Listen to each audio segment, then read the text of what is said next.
Hello, everyone. This is David Hittle with United Real Estate Louisville, and I'm coming to you today for another Real Talk Friday. Today, we're going to talk about why today's housing market is nothing like 2008.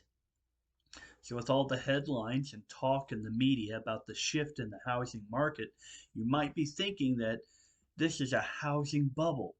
It's only natural for those thoughts to creep in that make you think it could be a repeat of what took place in 2008.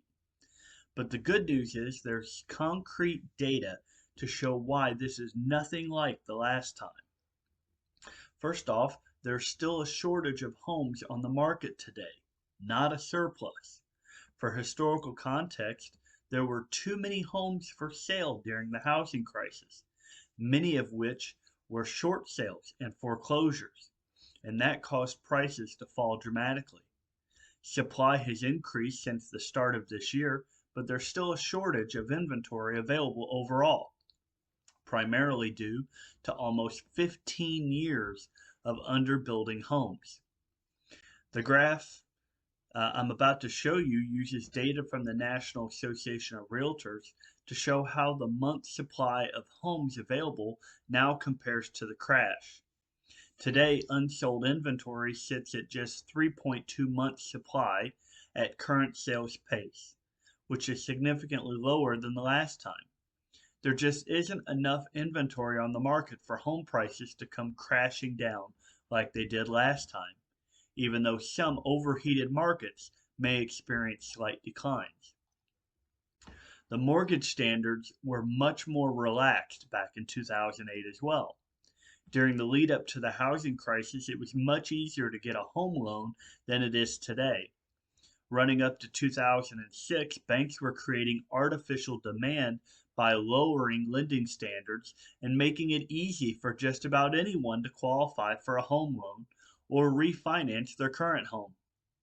Back then, lending institutions took on much greater risk in both the person and the mortgage products they offered, and that led to massive defaults, foreclosures, and falling prices. Today, things are different, and purchasers face much higher standards from mortgage companies. This graph uses Mortgage Credit Availability Index data from the Mortgage Bankers Association to help tell this story. In that index, the higher the number, the easier it is to get a mortgage. The lower the number, the harder it is. In the latest report, the index fell by 5.4%, indicating that standards are tightening as the market starts to shift.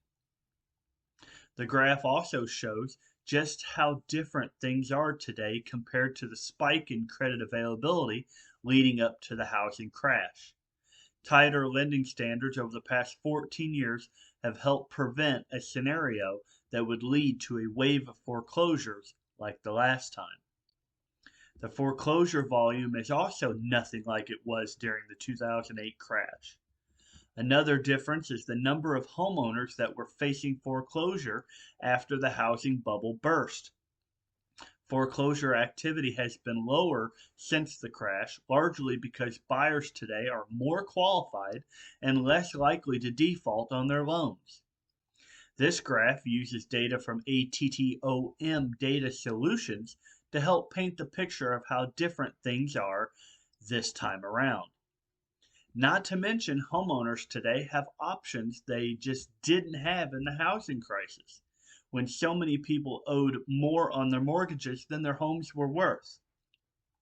Today, many homeowners are equity rich. That equity comes in large part from the way home prices have appreciated over time. According to CoreLogic, quote, the total average equity per borrower has now reached almost $300,000, the highest in the data series. Rick Sharga, the executive VP of Market Intelligence at ATTOM Data, explains it this way, quote, very few of the properties entering the foreclosure process have reverted to the lender at the end of the foreclosure. We believe that this may be an indication that borrowers are leveraging their equity and selling their homes rather than risking the loss of their equity in a foreclosure auction. So this goes to show homeowners are in a completely different position this time. For those facing challenges today, many have the options to use their equity to sell their house and avoid the foreclosure process. The bottom line here is that if you are concerned we are making the same mistakes that led to the housing crash, the graphs should help alleviate your fears. Concrete data and expert insights clearly show why this is nothing like the last time. If you have any questions about the housing market in your area, please contact me. My contact information is in the description of this video. Hope to hear from you soon. Have a great day.